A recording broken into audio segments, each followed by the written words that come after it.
여러분 안녕하십니까. 정격시사 정창준입니다. 김문수 국민의힘 대선 후보와 한덕수 무소속 예비 후보가 공개 단일화 협상에 나섰습니다만 성과 없이 끝났습니다. 김문수 후보는 당 지도부의 일방적 단일화에 당무 우선권 카드를 꺼내들었는데요. 국민의힘 지도부는 절대적 정권이 아니라며 여론조사를 강행했고 필요하면 결단을 내릴 수도 있다고 밝혔습니다. 법적 다툼으로 비화될 우려도 있어 보입니다. 국민의힘 일각에선 단일화 협상 결렬에 대비한 플랜 B도 거론되고 있습니다. 관련해서 무소속 한덕수 예비 후보 캠프의 이정현 대변인 전화로 연결해 자세한 이야기 나눠보겠습니다. 2부엔 정치와이 준비되어 있습니다. 최수영 정치평론가, 김준일 시사평론가와 함께 정치 이슈들 속 궁금증 풀어보겠습니다. 정격시사는 유튜브로도 실시간 방송됩니다. 5월 9일 금요일 정격시사 출발합니다.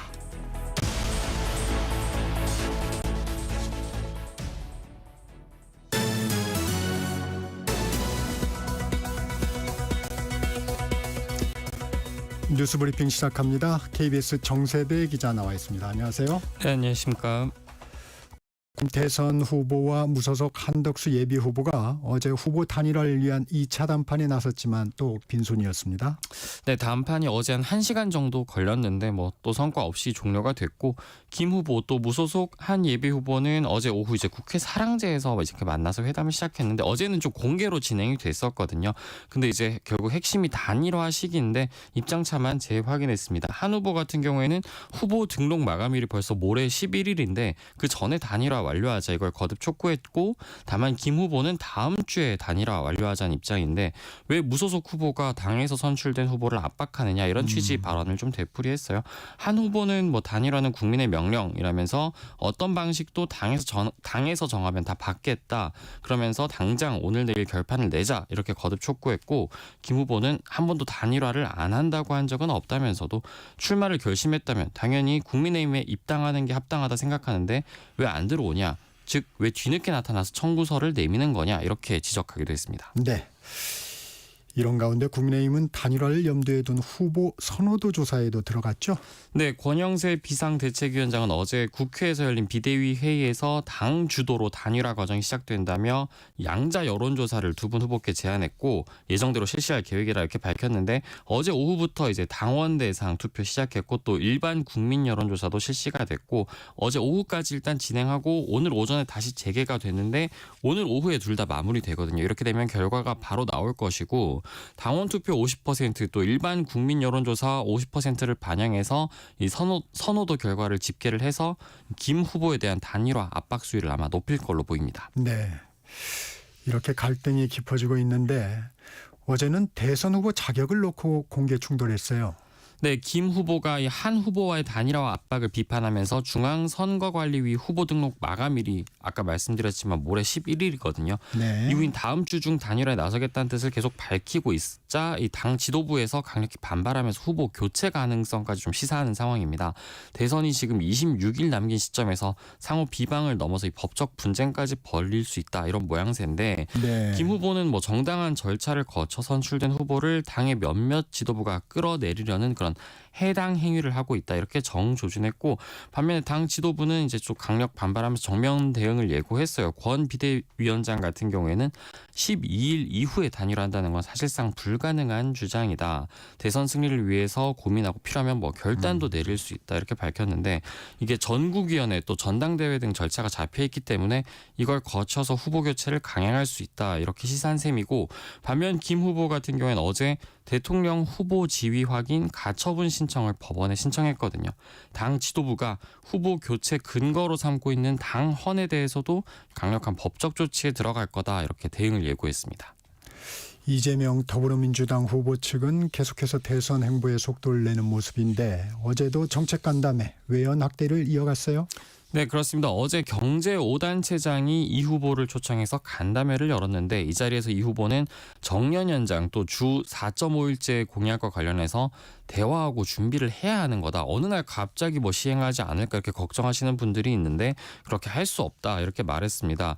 이 후보가 집권하게 될 경우에 이 같은 공약을 좀 일방적으로 밀어붙일 수 있다 이런 재계의 우려를 좀 불식하려는 그런 발언으로 풀이가 되고 네. 정년 연장 문제도 기업이 다 책임져라 이렇게 할 수 없다. 그렇지만 뭐 방치할 수도 없다면서 노사가 단계적으로 좀 할 필요가 있다 이렇게 답을 했고요. 재계에서 이제 규제 완화 요구가 뒤따랐는데 여기에 대해서는 수요자 입장에서 뭐가 필요한지를 먼저 제시해달라 이렇게 말하기도 했고 다만 상속세 완화 문제에 대해서는 이 가업 상속 특례가 매출 5천억 원까지 상당히 완화된 상황에서 이걸 더 늘리자고 하면 수용하기 어렵다. 좀 부정적 입장을 보이기도 했고 네. 어제 국민의힘 김종인 전 비상대책위원장과 비공개 오찬을 하기도 했어요. 아무래도 이제 중도 보수 진영으로 외연 확장에 힘을 쏟는 가운데 좀 이 같은 맥락에서 주목이 되기도 했습니다. 네. 경제 소식도 알아보겠습니다. 우리 경제의 잠재 성장률이 중장기적으로 0%대로 추락하고 비관적인 시나리오에선 마이너스가 될 수 있다는 국책연구원의 전망이 나왔다고요? 네, 그렇습니다. 한국개발연구원 KDI가 어제 공개한 보고서를 보면 올해 잠재 성장률 먼저 보면 1% 후반대로 추정되는데 네. 2040년대 후반에는 0% 내외까지 하락할 것으로 예상된다 이렇게 분석했는데 인구 구조 변화가 아무래도 이 잠재 성장률 하락의 가장 큰 요인이라고 진단했고요. 이 생산 연령 인구가 갈수록 이제 줄고 있는데 반면 고령 인구는 급증하고 있죠. 이 때문에 노동의 이제 생산성 투입 기여도가 2030년 전후부터는 좀 마이너스로 전환될 걸로 봤고 네. 잠재 성장률도 GDP죠. 1인당 국내 총생산 변화를 예측을 해보면 비관적인 시나리오에서는 2041년부터 2050년 기간에 마이너스 성장을 기록할 걸로 전망이 됐고 다시 말해서 향후 20년 이내 어떻게 보면 경제 역성장이 상수가 될 수 있다. 이렇게 의미가 보여지는데 KDI는 이 시장 진입 장벽을 좀 완화하고 경쟁 제한적 규제를 개선해야 한다. 이렇게 제안을 했고 또 성과 중심 보상 체계, 과도한 노동시간 규제를 완화해야 된다. 이런 노동시장 유연화도 필요하다고 강조를 했습니다. 네. 이기일 복지부 1차관이 방송에 출연해서 비혼 출산과 관련해 의미 있는 언급을 했네요. 네, 그렇습니다. 이 차관은 어제 오전에 한 라디오 방송에 출연해서 결혼하지 않고도 아이를 낳을 수 있는 제도를 만들어 가겠다 이렇게 밝혔습니다. 네. 복지부에 따르면 이 경제협력개발기구 OECD죠. 국가들의 평균 비혼 출산율이 41%예요. 근데 우리나라 같은 경우에는 같은 해 비혼 출산율이 3.9%였고 2023년 같은 경우에도 뭐 4.7% 아주 소폭 오른 수준이고요. 이 차관은 우리나라 사람들은 결혼을 해야만 아이를 낳는다. 그런 점에서 지난해는 혼인 건수가 많아졌기 때문에 합계 출산율도 높아질 것이다. 이렇게 예측하긴 했는데 네. 이 저출산 문제 해결 방안의 하나로 비혼 출산을 돕는 제도가 필요하다. 그러면서 결혼 여부와 상관없이 아이를 낳고 키우려고 한다면 지원 정책을 많이 만들겠다. 이렇게 밝혔습니다. 이와 관련해서 복지부 관계자도 비혼인 경우에도 뭐 출산, 육아 정책에서 차별하지 않게 하겠다는 뜻이라며 현재 이 관련 방안을 찾는 중이다. 이렇게 설명을 했습니다. 밤사이 새 교황 선출 소식이 전해졌습니다. 미국 출신의 첫 교황입니다. 네, 그렇습니다. 이 추기경 선거인단이 현지 시간으로 어제 제267대 교황으로 미국의 로버트 프랜시스 프레보스트 추기경을 선출했습니다. 이 추기경단 비밀회의 콘클라베죠. 콘클라베가 열린 지 이틀 만이자 네 번째 투표 만에 결정이 됐는데 앞으로 교황이 사용할 교황 직위명은 레오 14세입니다. 가톨릭에서 레오는 라틴어로 사자를 뜻하고 그 이름 이미지처럼 좀 강인함, 용기, 뭐 리더십 이런 걸 상징한다고 하는데 네. 레오 14세 교황 같은 경우는 1955년생이고 미국 시카고 태생입니다. 미국 국적이지만 20년간 페루에서 선교사로 활동했고 페루 시민권도 취득하고 페루에서 대주교로도 임명이 됐어요. 이 미국인이면서도 좀 빈민가 이런 변방에서 사목한 발자취가 교황 선출 요소로 작용했다 이런 분석이 제기되는데 어제 이제 선출이 확정된 이후에 이탈리아어로 평화가 여러분 모두와 함께 있기를 이 첫 발언을 했고 새 교황이 탄생한 건 뭐 지난달 21일에 프란치스코 교황이 선종한 지 17일 만이고요. 공식 취임식은 아마도 며칠 안에 열릴 전망입니다. 오늘 여기까지 듣겠습니다. 지금까지 KBS 정세배 기자였습니다. 고맙습니다. 감사합니다.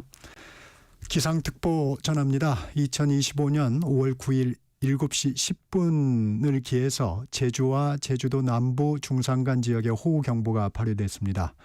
차량은 속도를 줄여 운행하고 물에 잠긴 도로, 지하차도 등으로 통행하지 않도록 주변에 있는 사람에게 알려줍니다. 개울가, 하천변, 계곡, 해안가 등 침수 위험이 있는 지역에는 접근하지 말고 주변에 있는 사람에게 알려줍니다. 산간, 계곡 등 위험 지역에 있거나 대피 권고를 받았을 경우에는 주변에 있는 사람과 함께 즉시 안전한 곳으로 대피합니다. 행정안전부에서 알려드렸습니다. 전격시사 듣고 계신 지금 시각 7시 30분입니다. 날씨와 교통정보 듣고 전격 인터뷰로 이어갑니다. 날씨정보입니다. 제주 산지와 제주 남부, 제주 남부 중산 간의 호우경보로 한 단계 격상됐고요. 또 제주에 이어서 전남 해안에 강풍주의보가 또 추가로 발효됐습니다. 이렇게 오늘 해안과 산지 쪽에도 바람이 초속 20에서 25m 안팎까지 순간풍속이 나올 수 있겠습니다. 제주 해안 산지 그리고 서울 등 내륙 곳곳에도 내일까지 강풍이 이어지니까요. 시설물 관리에 유의하셔야겠습니다. 오늘 흐린 가운데 전국에 비가 내리겠는데 남부와 제주는 밤 내로 그치는 곳이 많겠고요. 그 밖의 지역은 내일까지 이어지는 곳이 많겠습니다. 대부분 10에서 50mm 안팎의 비가 예상되지만 남해안과 제주는 다른 경우를 보이겠습니다. 남해안에는 시간당 20mm 내외로 총 60에서 80mm 안팎, 제주는 시간당 30에서 50mm 안팎으로 총 50에서 200mm 안팎의 매우 강하고도 많은 비가 쏟아지겠습니다. 비 피해 없도록 만전을 기해 주시기 바랍니다. 그리고 바다의 물결도 대부분 해상에서 1.5에서 4m, 제주 해상과 남동쪽 먼 바다는 5m 이상으로 높게 일 수 있겠습니다. 낮 기온이 뚝 떨어집니다. 서울은 어제보다 9도 떨어져서 16도에 머물겠고요. 전주 19도 등 15에서 20도 분포가 되겠습니다. 지금 서울의 기온은 16.5도입니다. 날씨였고요. 다음은 이 시각 교통 상황 알아보겠습니다. KBS 교통정보센터의 정현정 씨입니다. 네, 금요일 출근길인데요. 도로 정체 시작됐습니다. 경부고속도로 서울 쪽으로 금호 분기점에서는 화물차가 고장나 있습니다. 처리하고 있고요. 달래내거기에서 반포까지 10km 넘게 막히고 있습니다. 다음은 경인고속도로인데요. 서울 방면입니다. 서인천부터 시작된 정체는 부평까지 이어지고요. 더 가서는 부천 부근에서 막히고 있습니다. 신월까지 정체 이어집니다. 반대 인천 방향으로는 인천 요금소에서 서인천까지 막히고요. 반대 인천 쪽으로 인천 요금소에서 부평까지 정체입니다. 한편 상주 영천 간 고속도로 상주 방면인데요. 부간 부근에서는 승용차 고장난 차 서 있고요. 서울 양양고속도로 서울 쪽 역시 남양조금소 주의가 필요한데요. 1차로에 승용차 관련 사고 있습니다. 영동고속도로 강릉으로 향하는 길인데요. 군포에서 부곡까지 막히고요. 동선 부근에서는 대형 화물차 고장나 있어서 주의가 필요하겠습니다. KBS 교통정보센터였습니다.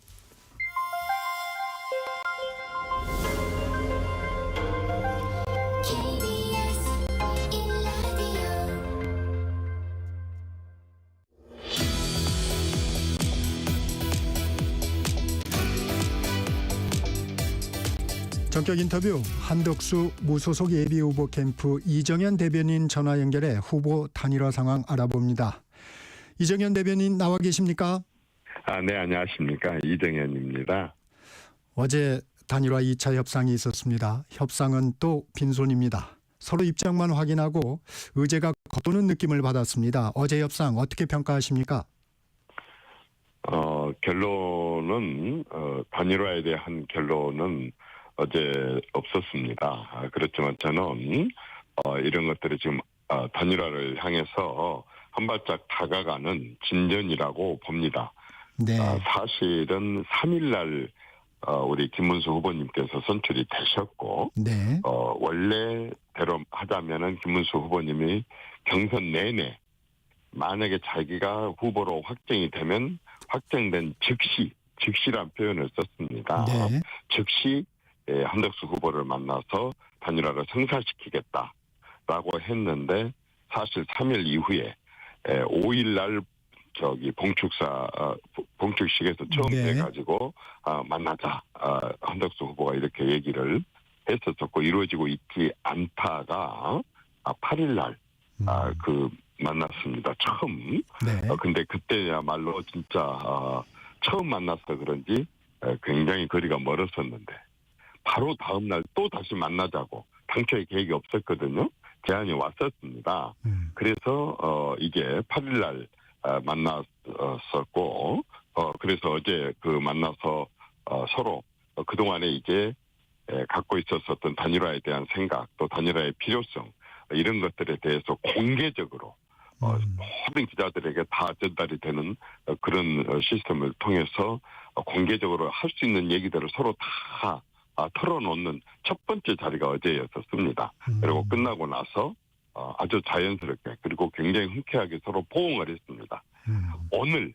저는 오늘 아직 계획은 없습니다. 네. 그러나 김문수 후보도 오늘 그 일정을 다 취소를 하고 있어요. 네. 또 우리 또한 다른 일정들을 지금 아주 소소한 일정을 제외하고는 우리도 사실은 그렇게 크게 일정을 갖고 있지 않습니다. 이유는 11일까지 단일화가 돼야 되는데 오늘이 9일이고 오늘이 굉장하게 이제 거의 어떻게 보면 고비이고 또 오늘이 이제 어떻게 보면 거의 마지막 회동이 될 수도 있기 때문에 서로 제한은 없지만 김문수 후보 측에서도 오늘 만나려고 한다라고 하는 얘기들을 흘리고 있고 저희도 또 만나자고 하면 기꺼이 만나게 된다고 한다면 세 번째 만남을 통해서 그리고 시간적인 여유가 없어서 상당히 큰 진전이 결정적인 진전을 기대합니다. 오늘. 예. 추가 회동에 대한 기대를 하고 계시군요. 네네. 한덕수 후보 2차 담판을 마치고 참모들에게 어떤 소회를 좀 밝혔나요? 특별한 소회를 밝힌 것은 없었습니다만은 한덕수 후보는 단일화에 대해서 김문수 후보님에게 굉장히 큰 신뢰감을 갖고 있습니다. 네. 왜냐하면 그분이 평생 살아온 게 국민을 위한 일이었고 지금 이번 대선은 그러한 국가의 미래, 특히 청년들의 미래, 또 대한민국이 굉장히 통상을 포함한 경제 위기에 처해 있다는 것, 정치적으로 아주 혼란의 극치에 이르렀다고 하는 것, 이런 것들을 수습을 해야 되고 이 수습을 하기 위해서는 자유민주주의를 그동안에 수호하고 지키고 또 키워왔었던 우리 당 쪽 보수 우파 쪽에서 집권을 해야 된다고 하는 확신을 두 분이 다 갖고 있는데 그중에서도 김문수 후보님이 그 점에 있어서는 평생을 두고 헌신 또는 희생 이런 삶을 변함없이 살아오셨는데 지금 이 시점에서 우리가 집권을 해야만이 그런 걸 실현할 수 네. 있고 집권하기 위해서는 단일화를 해야 되고 그 단일화에 대해서 다소 여러 가지 이견이 있기는 하지만 큰 결단을 내려주실 것으로 기대를 하고 있습니다. 어제도 그런 말씀은 안 하셨었지만 그런 그 확신을 갖고 있는 듯 싶었습니다.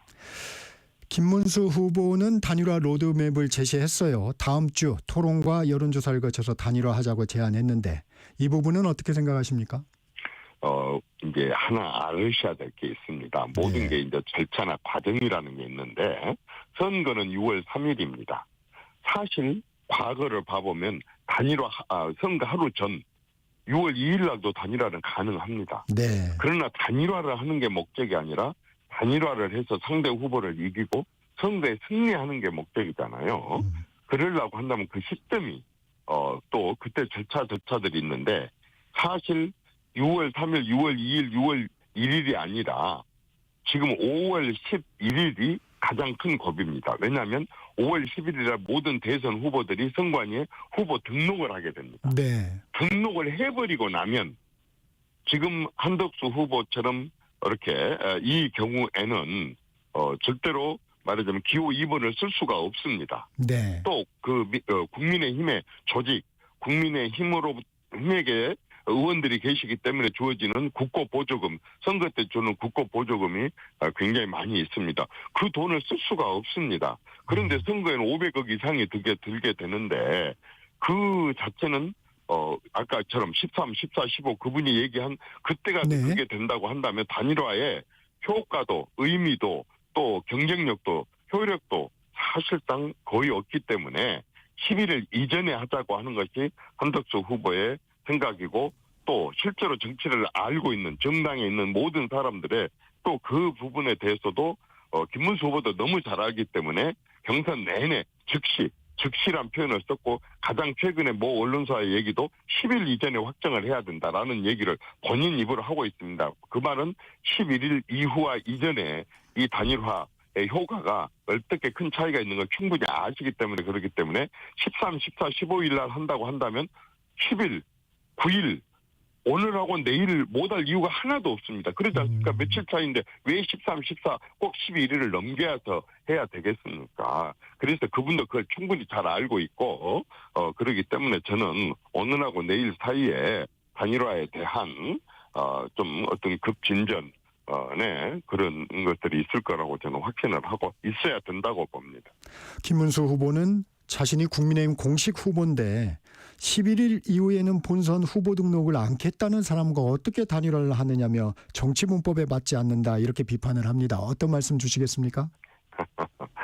네, 김 후보님께서 그동안 해오신 말씀이 있고 또 정치를 하신 분이시고 하기 때문에 충분히 아니 누가 단일 후보 아니라고 아니 말하자면 국민의 후보가 아니라고 하셨습니까? 다 경선을 통해서 국민들이 다 지켜봤는데 후보죠. 그런데 왜 단일화를 하자고 합니까? 선거에 이기기 위해서 그런 거 아니겠습니까? 왜 선거에 이기려고 합니까? 지금 대한민국이 경제적으로도 굉장한 위기고 국제 질서나 국제 통상에서도 굉장히 위기고 그밖에 많은 부분들이 지금 흐트러져 있기 때문에 보수 방식으로 이기자고 하는 게 김문수 후보의 생각이고 김문수 후보를 지지한 사람들의 생각이었고 그렇다고 한다 그런다면은 말하자면 혼자 힘으로 안 된다고 하기 때문에 본인도 경선 내내 무려 22번이나 전부 기록이 있습니다. 단일화를 해야 된다. 단일화를 해야 한다. 왜? 네. 이길 수가 없기 때문에 단일화를 해서 이기자는 거거든요. 그래서 지금의 위기를 극복하고 나라를 구하자는 거거든요. 그렇다고 한다 그런다면 후보인 것이 모르는 것이 아니고 후보인 게 중요한 게 아니라 후보지만 더 시너지 효과를 낼 수 있는 분들과 단일화를 하고 빅텐트를 치자. 본인 입으로 하는 말씀입니다. 후보 인정합니다. 그렇기 때문에 당선 가능성이 높고 그래서 선거에 이길 수 있는 가능성이 높은 사람으로 단일화를 하는 것이고 그 단일화는 그냥 하라는 얘기가 아니라 텔레비전 토론도 하자 여론조사도 하자라고 하는 거고 그 방식은 공당인 국민의힘과 국민의힘 후보가 결정해갖고 오면 나는 무조건 다 따르겠다. 뭐 어떤 것도 조건을 제시하지 않겠다. 그렇게 한 것에 대해서는 다 따르겠다고 소차에 걸쳐서 지금 한덕수 후보는 얘기를 하고 있습니다. 후보인 거 맞습니다. 국민의힘 후보 맞죠. 국민의힘과 국민의힘 후보가 스스로 안 되니까 단일화를 하자고 하는 것이지. 아니 후보인 거 모르는 사람이 누가 있습니까? 네. 한덕수 후보가 11일 시한을 정하고 또 국민의힘 경선에 참여하지 않은 데 대해서 김문수 후보 측은 한덕수 후보의 대선 의지가 부족하다. 꼼까마만 타려는 것 아니냐 이렇게 얘기하고 있습니다. 여기에는 어떤 말씀 주시겠습니까? 지금 그런 말 자체가 맞지 않습니다. 국민의힘 후보들은 지금 여론조사에서 상대 후보한테 한 번도 이긴 적이 없습니다. 여론조사도 데려간다 그런다면 집권도 할 수도 없는데 집권도 하는 수도 없는 그런 선거에 가서 무슨 꽃가마가 어디 있습니까? 지금 정말 가시밭길이고 모두가 다 정말 너무 험난하고 힘든 길이지 거기 후보 된다고 꽃가마입니까? 지금 본인은 꽃가마 탄 거 아니시잖아요. 지금 그것은 너무 좀 안이하게 후보만 되면 마치 대통령이 금방 될 것처럼 이렇게 한 것은 그런 생각을 가지면 잘못된 거고요. 꽃가마 토론 나온 사람 아니라는 것은 천하가 다 아는 사실이고 이분은 지금 진짜 자신이 정말로 현재의 국가 위기 상황, 특히 경제 위기 상황, 국제 질서에서의 우리 한국에 처해 있는 위치에 대해서 너무 심각하게 생각을 하고 있습니다. 그럴 뿐만 아니고 너무 극단적으로 진영 대결로 가고 있는 이런 정치도 정말 언제까지 아니 한 해 두 해도 아니고 한 대통령 두 대통령도 아니고 언제까지 이걸 지켜보겠느냐.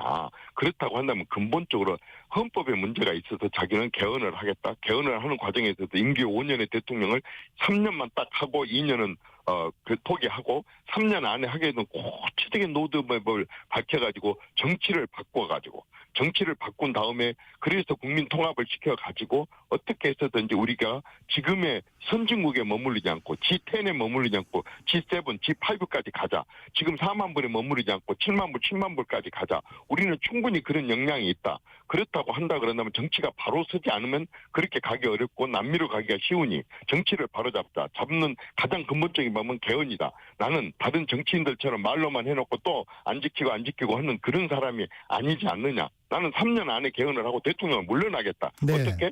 자기가 마지막 육공 대통령이 되고 3년 뒤에는 대통령 선거 일과 국회의원 선거 일과 대통령의 퇴임 사임 일을 하나로 같이 해갖고 하겠다. 이렇게 지금 모든 로드맵을 갖고 하기 때문에 강한 의지를 갖고 이렇게 나서는 것이지 의지가 없다는 말은 맞지가 않습니다.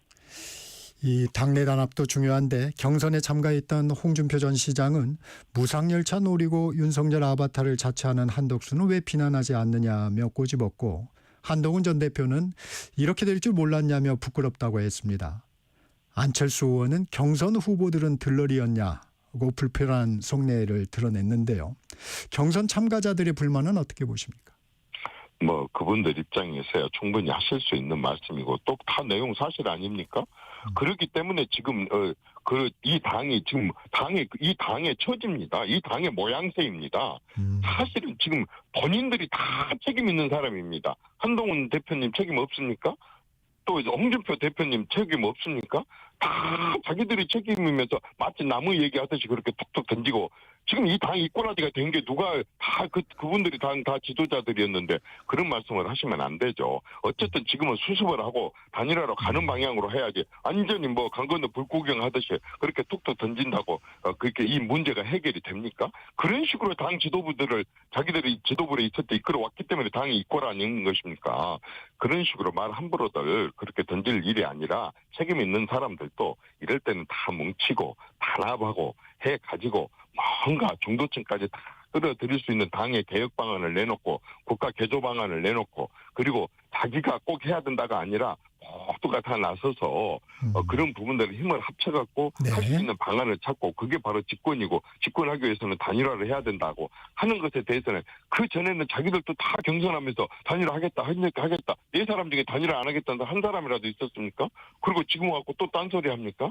그런 식으로 당 지도부를 했었던 사람들 함부로 그렇게 그냥 돌 던지듯이 그런 식으로 던져가지고 당을 어렵게 만들고 할 것이 아니라 이럴 때일수록 진짜 서로 간에 격려하고 언제든지 남한테 승복할 수 있는 사람이 그 지도자가 됐을 때 남의 승복을 받아내는 겁니다. 네.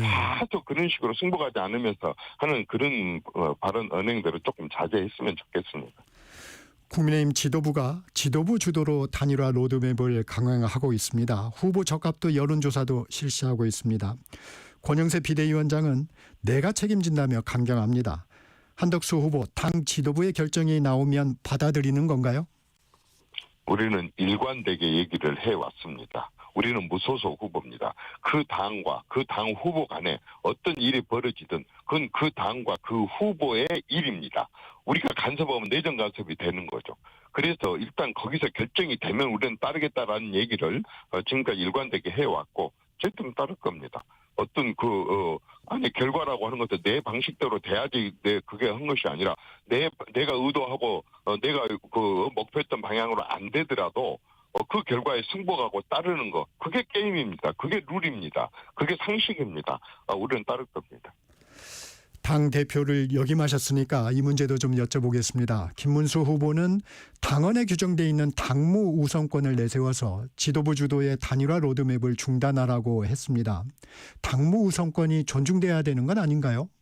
절대적으로 존중돼야 되죠. 그러나 분명하게 한번 보십시오. 당권이 아니라 당무 우선권입니다. 무슨 말씀인지 알겠죠? 당권은 당 전반에 대해서 모든 것을 다 말하자면 책임을 지고 발의를 하는 것이고 당무 우선권은 사안에 따라서 우선할 수도 있고 우선하지 않을 수도 있는 겁니다. 당연히 당무 우선권이 존중돼야 되죠. 그래서 당무 우선으로 해야 될 사안은 그렇게 하고 또 그러지 않고 나머지 당 조직이 그대로 가동돼야 될 사안은 가동돼야 되고 그래서 당권이 아니라 당무 우선권이라고 하는 구분을 둔 겁니다. 차이가 있습니다. 이 당 지도부가 이 상당한 사유를 들어서 후보 교체도 가능한 건가요? 규정은 그렇게 되어 있습니다. 그러나 그런 부분들이 또 논란의 소지는 있죠. 그러나 그 규정은 분명하게 엄연히 존재하고 있습니다. 37조 4조인가 뭐 하여튼 37조 74조 2항의 특례 규정이죠. 예. 그런 규정이 엄연하게 규정에 있습니다. 왜냐하면 너무 세상이 복잡반환하고 또 어떤 일이 발생될지도 모르고 그렇게 하기 때문에 만일의 사태에 대비한 그런 것들을 앞서서 많이 검토를 하고 그렇게 해가지고 앞선 선배들이 만들어 놓은 경험칙에서 만들어 놓은 조항입니다. 김문수 후보는 후보 지위 가처분 신청을 했습니다. 11일까지 국민의힘 후보로 등록하겠다고 합니다. 당 지도부 주도로 후보가 교체된다면 후보 지위에 대한 법적 문제가 발생하지 않을까요? 두 가지로 말씀드리겠습니다. 네. 우선 하나는 그건 그쪽 당의 문제입니다. 당과 당 후보가 해결해야 할 문제입니다. 그분들이 지금 유치원생도 아니잖아요. 얼마나 오랫동안 정치를 해온 사람이고 얼마나 오랫동안 존속했던 당입니까? 그런 문제들은 당과 당 후보가 그것은 조율해서 결정할 문제고 네. 또 우리가 간섭해서도 끼어들어서도 안 될 문제입니다. 또 다른 하나 문제는 정말 저는요 정치권 문제를 걸핏하면 법원으로 가지고 가는 것에 대해서 아주 정치를 했었던 사람으로서 실망스럽습니다. 정치하고 사법은 입법부하고 사법부는 엄연히 다름에도 불구하고 어느 순간에 아니 정치권에 거의 자신들이 해결해야 할 문제, 국가 국민을 위한 일도 아닙니다. 심지어는 자신들의 문제조차도 걸핏하면 대화나 타협이나 조율이나 아니면 협치를 통해서 해결해야 될 그 정치의 본질을 망각하고 걸핏하면 판사들한테 갖다 맡깁니다. 언제부터 그렇게 판사를 신뢰했고 언제부터 정치가 그렇게 사라지고 없으면서 육법조항으로 정치를 해왔습니까? 그럼 입법부를 해체를 시키고 사법부에다가 입법부하고 사법부를 다 통합시켜갖고 사법부가 정치를 할 수 있도록 그렇게 허용을 해야죠. 걸핏하면 갖다가 특검에다 갖다 맡기고 헌재에다 갖다 맡기고 고소 고발하고 법원에다 갖다 맡기고 그리고 판사 입만 바라보고 자기 뜻대로 안 나오면은 탄압받았다 그러고 또 자기 뜻대로 나오게 되면은 거 보라고 했다면서 또 상대방 후보는 그걸 인정하지 않고 네. 아니 일반 자기들이 법을 만들어 갖고 하고 자기들 문제들도 그걸 갖다 전부 사법부에다 갖다 맡기는 입법부의 사법화, 정치의 사법화. 그러다 보니까 이제 사법부도 이제 완전히 그냥 기고만장을 해가지고 마치 자기들이 정치를 주무를 수 있고 정치인들의 생명을 손에 쥐고 있는 것처럼 그런 식으로 해갖고 1심 다르고 2심 다르고 3심 다르고 3심하고 또 2심 다를 수도 있고 이런 식으로 해갖고 하다 보니까 맨날 자기들이 고소 고발해놓고 자기들이 사법부를 불신하고 탄핵한다 그러고 또 그걸 없애버린다 그러고 그 법을 고쳐버린다 그러고 이런 식으로 이제 또 입법부가 사법부에 대해다가 보복하고 네. 이런 식으로 가는 정치가 바람직한 겁니까? 얼마나 정치인들이 정말 정치적이지 못하면 정치적인 능력이 없으면 그 많은 세비를 받고 그 많은 정치 그 주목을 받고 있으면서도 그걸 꼭 판사 입에다 갖다가 그걸 거기다 갖다 맡기고 승복도 안 하면서 이렇게 해야 되는지 나는 그런 부분들은 이 사안을 떠나서 우리 정치권에 진짜 반성해야 될 문제라고 생각합니다. 언제부터 사법부가 정치를 좌지우지했고 언제부터 정치가 판사 입에 그렇게 놀아나고 그런 식으로 해야 됩니까? 네. 저는 그 부분에 대해서 참 불만입니다. 대변인 나오셨으니까 이 문제도 한번 여쭤보겠습니다. 협상 결렬에 대한 플랜 B도 나오고 있습니다. 윤상현 의원이 제3당 한덕수 추대론을 제기했습니다. 국민의힘 소속 의원 20여 명이 탈당해서 제3지대에서 정당을 꾸린 뒤 단일화하자는 건데 검토할 수 있는 아닌가요? 답답하니까 이런저런 얘기를 할 수 있지만 지금 시간상으로 어렵습니다. 시간상으로? 불가능합니다. 시간상으로. 네, 민주당에선 국민의힘 단일화 논란에 김문수는 바지 후보, 한덕수 추대 막장 사기극이라고까지 공세를 펼치고 있습니다. 이 단일화 충돌로 중도 표심을 잃지는 않을까요? 나는 민주당이 그런 말을 하면은 좀 웃음이 나옵니다.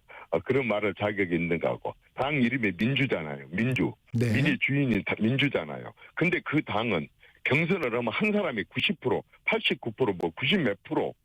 이게 지금 자유민주주의 국가에서 이런 투표 보셨어요?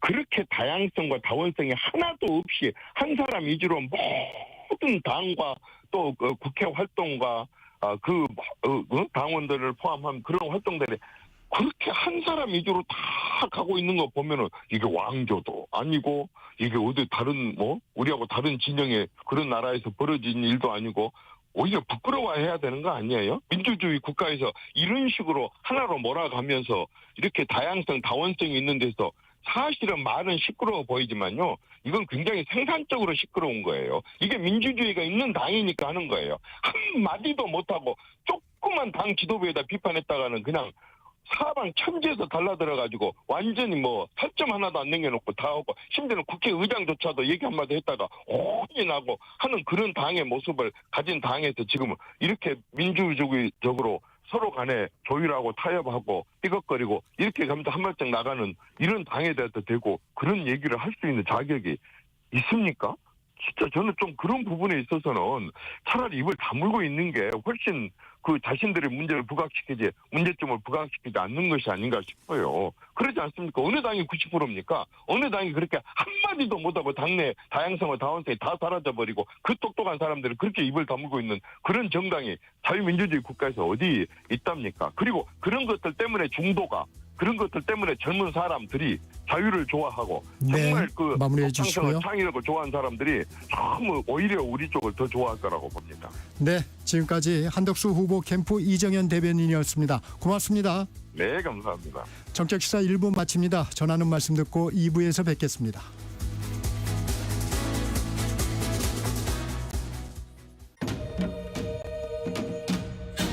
광복 80년 KBS 라디오 캠페인 밸류업 대한민국. 안녕하세요. 독도는 우리 땅을 부른 가수 정광태입니다. KBS 유머 1번지에 출연할 때였어요. 포절복을 입고 독도는 우리 땅을 부르게 됐어요. 제작자가 보고서 이거를 판으로 냈으면 좋겠다라고 생각을 하신 것 같아요. 젊음의 행진에 독도는 우리 땅을 딱 부르고 그 다음날 온 나라가 다 독도는 우리 땅인 거예요. 일본의 교과서 왜곡 사건이 있었는데 독도는 우리 땅이라는 노래가 굉장히 가슴에 와 닿았나 봐요. 저도 너무 깜짝을 놀랐습니다. 독도 경비대에서 독도에 와달라고 독도에 들어갔더니 독도 경비대원들이 너무 열렬히 환영을 해주는 거예요. 제가 왔다고 포를 쏴줬어요. 예포를. 감동을 먹어가지고 내가 독도를 위해서 진짜 목숨 다하는 날까지 독도를 지키는 일에 작은 역할을 해야겠다. 그래가지고 지금까지 오게 된 겁니다. 독도는 우리 땅. 일본은 지난 과거사에 대해서 사죄하지 아니하고 독도가 자기네 땅이라고 우기고 자국의 학생들에게 왜곡된 역사를 가리키고 있는 현실에 우리를 아직도 지배하고 있는 것 같은 그런 인상입니다. 5천만 애국심의 원천인 독도 여러분들과 함께 지켜 나가자고요. 파이팅입니다. 광복 80년 우리가 가야 할 길을 묻습니다. KBS 라디오 캠페인 밸류업 대한민국이었습니다.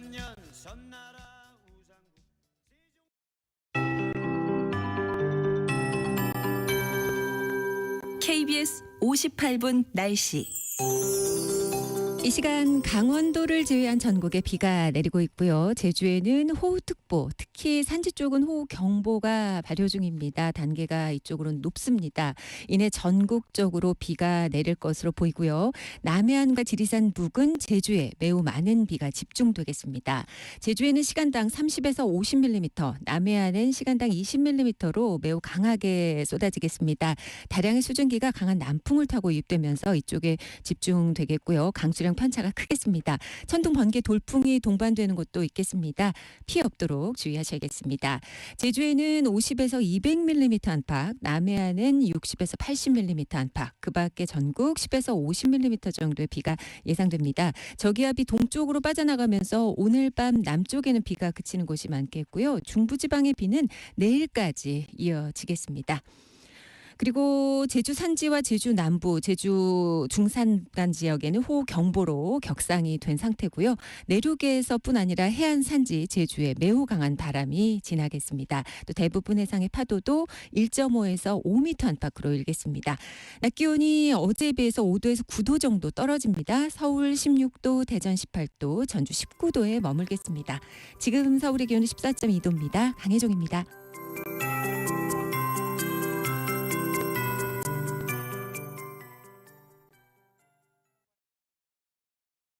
정성을 다하는 국민의 방송 KBS가 8시를 알려드립니다. AM 711kHz, FM 97.3MHz, KBS 1라디오입니다. HLKA.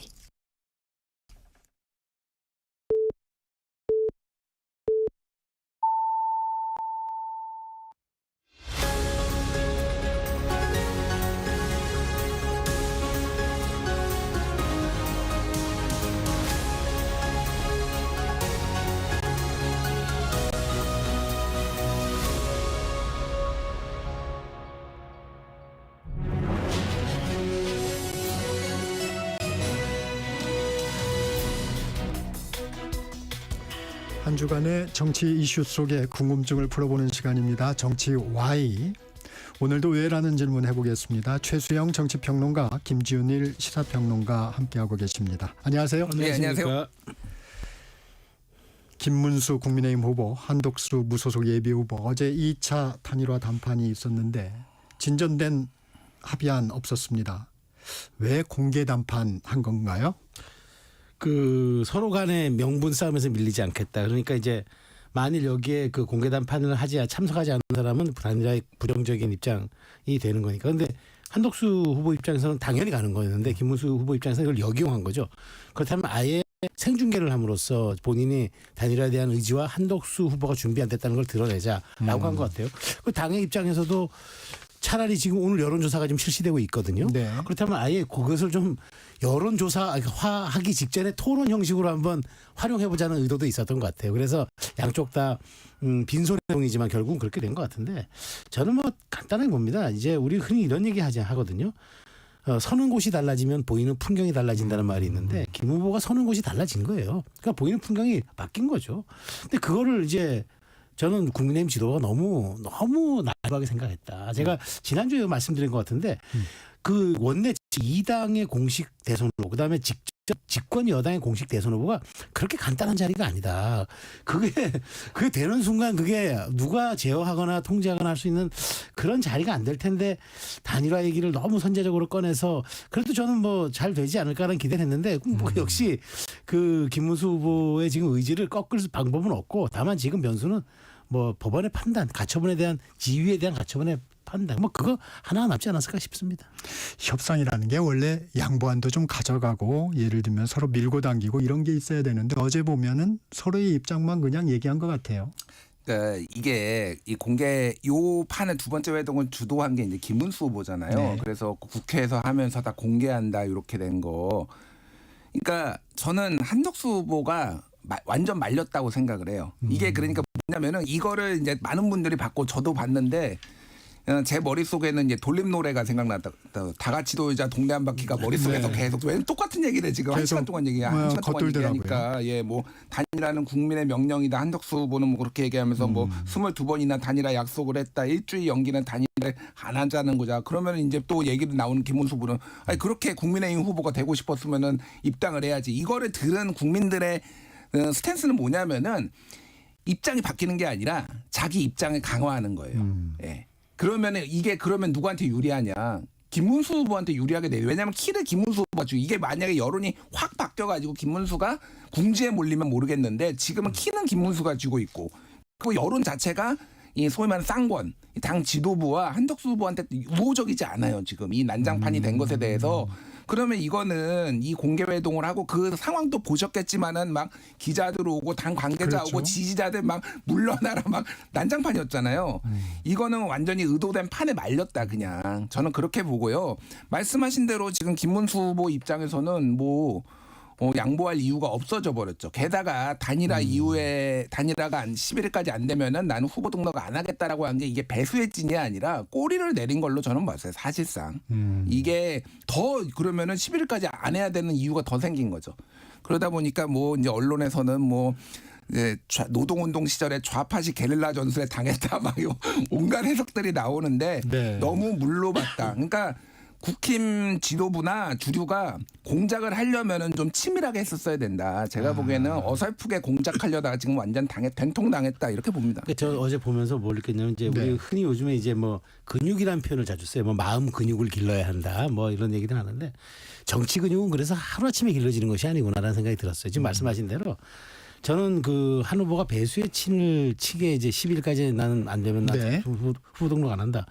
권투로 치면 타올을 던진 거예요. 그러니까 이게 등을 보인 거예요. 정치의 가장 금기사항 상대에게 등을 보이지 마라. 등을 보였잖아요. 그러니까 기부 입장에서는 바로 물었잖아요. 그러면 11일까지 후보 등록 안 할 것입니까? 그 자동 단일화가 됩니까? 했더니까 뭐 그 시인도 부인도 안 하니까 자동 단일화 하는 거죠. 그러니까 저는 이제 이런 생각이 들어요. 그러니까 한 후보가 좀 안타까운 게 그 포기의 정치를 자꾸 얘기를 해요. 그러니까 정치하는 입문도 개헌 3년 차하고 나 후보직 그러니까 대통령직 내려놓겠다. 단일화 안 되면 나 후보 등록 안 한다. 자꾸 그 뭐랄까 포기의 정치를 얘기하는 거예요. 그러니까 그게 의지가 보이지 않는다. 예, 잘 우리가 포장해주면 하심, 마음을 내려놓은 정치, 그렇죠. 비움의 네. 정치라고 보여줄 수 있지만 정치 첫 입문하시는 분이잖아요. 그러면 결기와 의지, 그다음에 내가 가야 할 지향점을 보여주셔야지. 저는 근데 그 정치 근육이 단련될 대로 단련된 우리 김문수 후보 입장에서는 그냥 고마운 손님일 뿐인 거예요. 이렇게 되니까. 그러니까 조금 전에 저 이정현 이제 그 캠프에 그 말씀 많이 들었는데 사실 쭉 말씀 들어보면 한 후보 캠프 내에서도 뾰족한 수가 보이지 않는다는 거죠. 그래서 당에게 이름해놨고 당이 이거는 주도적으로 알아서 할 문제라는데 그런 점에서 어제 그 오히려 김 후보가 그런 걸 공격을 계속 포인트를 잡고 가는 바람에 한 후보 입장에서도 참 나중에 나와서 백브리핑하는 경우도 결국 정책 얘기밖에 할 수가 없어서 저는 참 어제 그 여러 가지 좀 아쉬움이 좀 들었던 대목이었습니다.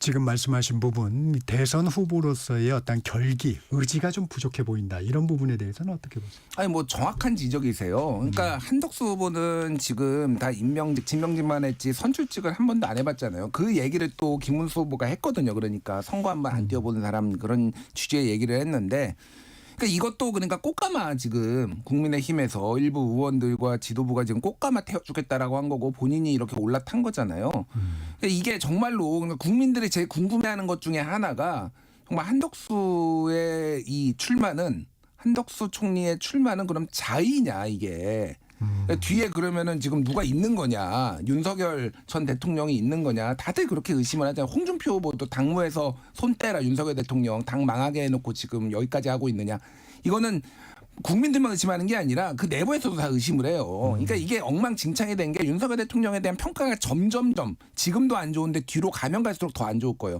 근데 이거를 이제 이완규 법제처장을 헌법재판관 후보자로 이제 지명을 하는 순간 가뜩이나 이제 윤석열 정권에서 3년 총리를 해서 공과를 다 떠안아야 되는 상황에서 더 이제 이게 뗄 수가 없는 상황으로 이제 배우설까지 이제 본인이 아무리 부인해도 안 되는 거예요. 그러면은 이거를 정말로 사람들이 아무리 당원들이라고 하더라도 이거를 전폭적으로 이렇게 압도적으로 밀어줄 수 있을까? 왜냐하면은 지금 뭐 당원들 입장에서도 이거 여론이나 이런 걸 보면은 점점 윤석열과 손절해야 된다라는 여론이 늘어나고 있잖아요. 이거는 완전 패착이고 처음에 이게 플랜 자체를 잘못 한 거예요. 그러니까 이거를 이완규 법제처장 후보자 지명한 거를 일종의 테스트라고 보는 분들도 상당히 많더라고요. 우리 말을 잘 듣는지 안 듣는지 이쪽에서 밀어 넣어가지고 우리 말 잘 들으니까 우리가 옹립하네. 요 불신에 대해서 요 의혹에 대해서 전혀 해소를 못하고 권력 의지도 없고 등등등 하면 이거는 결과적으로 보면은 뭐 말씀하셨지만은 김문수 후보가 키를 쥐고 있기 때문에 이건 김문수가 이기는 게임이다. 네.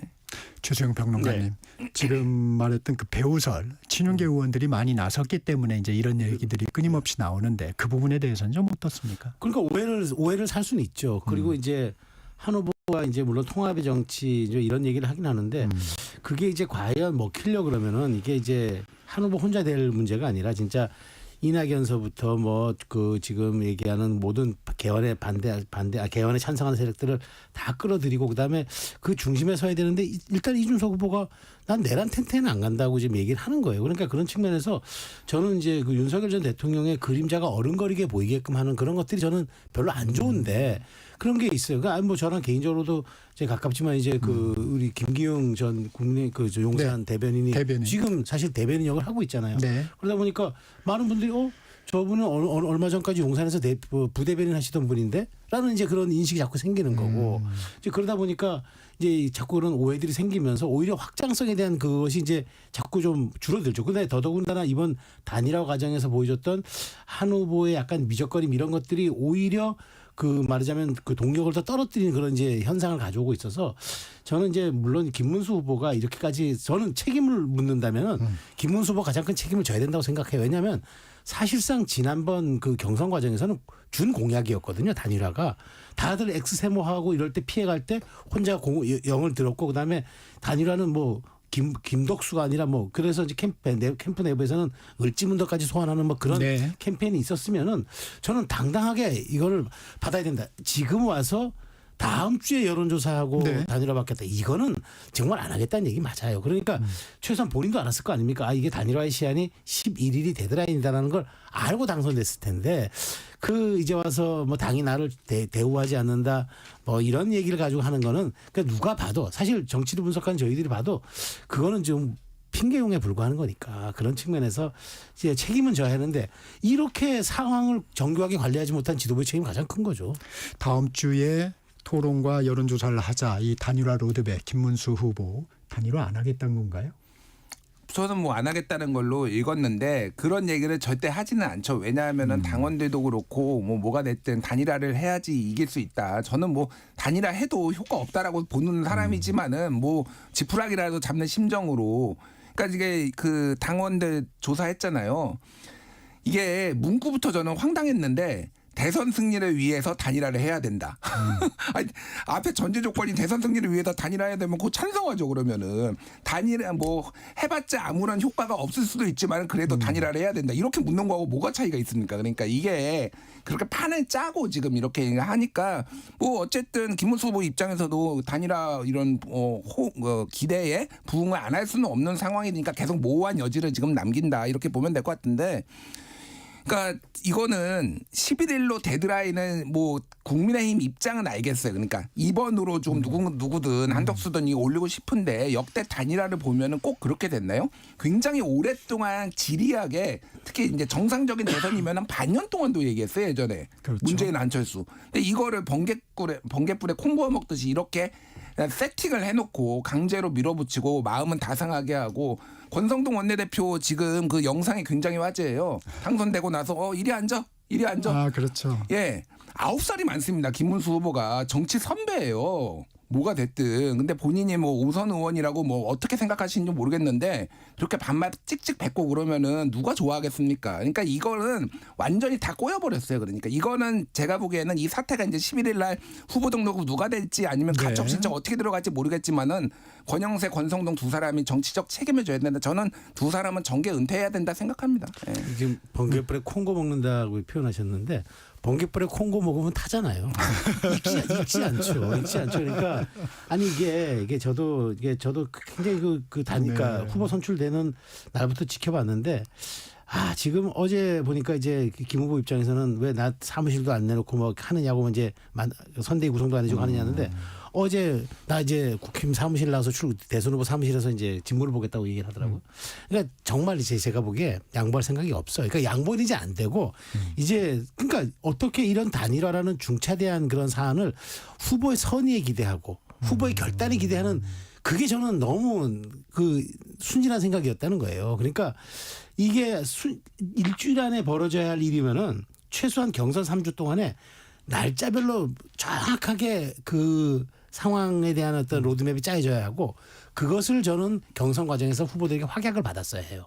다른 토론 어떤 토론보다도 OX도 하면서 왜 거기에 대한 확약을 못 받는 지도부가 그러니까 저는 될 거다고 생각했는데 저는 그 상황 인식이 굉장히 그 좀 너무 뭐 정계 은퇴 말씀하시는데 뭐 그건 본인들이 알아서 할 문제긴 하지만 정말 이번에 보여줬던 좀 무기력하고 그다음에 전혀 플랜 B가 또 준비가 안 된 이런 모습들이 이게 과연 직전의 집권 여당인가라는 의구심을 많은 분들에게 좀 불러일으킬 것 같습니다. 그러니까 왜 그랬냐를 우리가 복기를 해보면은 옛날에는 저렇게 했으면 됐어요.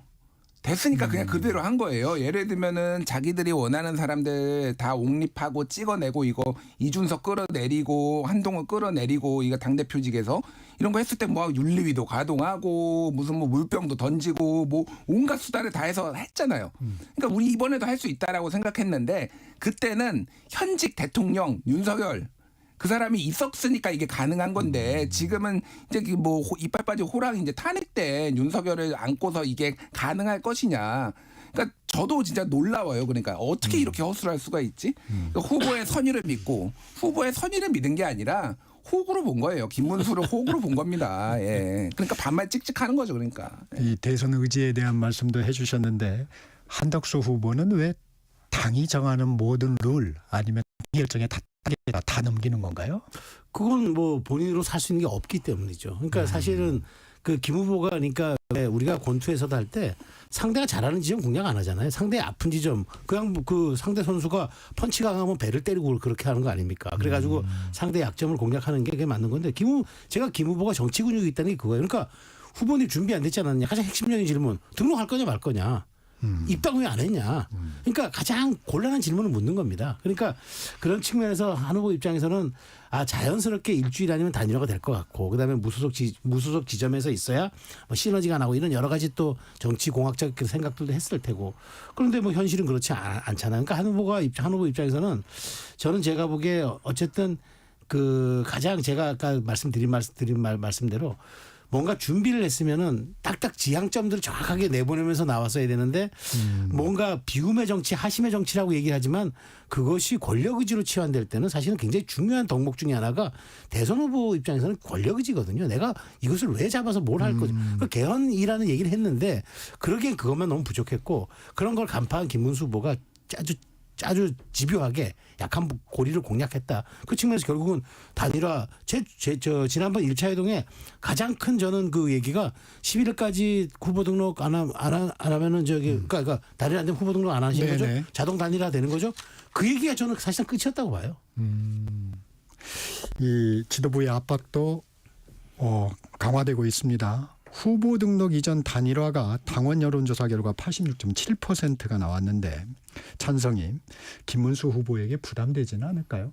아니 부담되죠 당연히. 부담이 되니까 내가 단일화를 안 하겠다는 얘기를 안 하는 거잖아요. 그러니까 나도 단일화의 의지가 있다. 그런데 나는 정당하게 선출된 뭐 이제 절차를 거쳐서 선출됐는데 그러면 왜 그렇게 중요하면 안 들어오시니까 제가 아까 말씀드렸죠. 이게 다 같이 도자 동네 한 바퀴 돌린 노래가 계속 머릿속에 떠돈다고. 그러니까 서로의 입장만 확인을 했다. 그래서 이게 이제 결국은 법원으로 다 가게 됐잖아요. 그러니까 이게 난장판 된 겁니다. 진짜 난장판. 오늘 아마 남부지법에서 오후에 나올 가능성이 상당히 높아요. 내일까지 안 갈 것 같아요. 근데 여기에서 이제 후보자 지위 확인 가처분 신청하고 그리고 저기 이제 전당대회 그러니까 전국위원회 이제 요거 금지하는 거 저는 김문수 후보 손에 들어줄 가능성이 훨씬 높다고 봅니다. 그거 다 병합해 버렸거든요. 지금 다 그쪽 법원에서.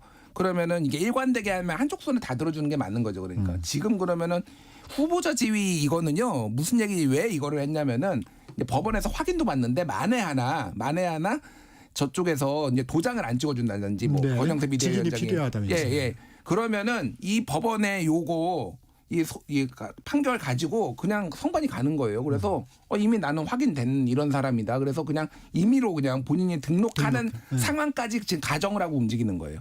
그러다 보니까 이거는 김문수 후보가 무조건 이길 수밖에 없는 상황이 될 거다. 최수영 평론가님, 이 가처분 신청 결과는 어떻게 예상하십니까? 글쎄요, 저도 뭐 법조인은 아니지만 뭐 지금 결국 74조 2항이거든요. 후보자가 상당한 이유가 있을 때는 선관위와 그 이제 비대위가 후보를 교체할 수 있다. 뭐 이런 이제 그 이제 조항이 있는 것 같은데 그 조항 때문인데 결국 법원이 상당한 이유를 뭘로 볼 것이냐. 상당한 이유. 근데 이게 좀 엇갈리는 측면이 있어요. 왜냐하면 상당한 이유가 이제 뭐냐면 국민의힘 지도부가 주장하는 거는 당원의 요구가 상당한 이유다. 근데 당원의 요구라고 하는 것이 이제 정당의 주인은 당원이니까 그게 이제 맞을 수 있어요. 그 후보가 선출된 과정에서도 그 일종의 이제 그 단일화에 대한 것을 공약으로 내걸었고 당원들 뜻이 이러니까 우리가 상당한 이유로서 이걸 후보를 교체하겠다. 근데 김 후보 입장에서는 상당한 이유가 안 된다고 하면 맞설 겁니다. 당원의 공식적인 절차 3단계 절차를 거쳐서 내가 선출됐는데 무슨 상당한 이유가 있느냐. 이제 그리고 특히나 이제 상대가 그게 주장하는 상당한 이유가 단일화에 대한 얘기라면은 그 후보는 당 밖에 있는 후보고 뭐 전혀 뭐 당과 연관이 없는 후보고 뭐 이런 등등 얘기를 해버리면은 확률로 치면은 저는 가처분이 이제 그 김문수 쪽으로 유리하게 될 확률이 한 60% 이상 봅니다. 그러면 당이 과연 플랜 B가 있을까?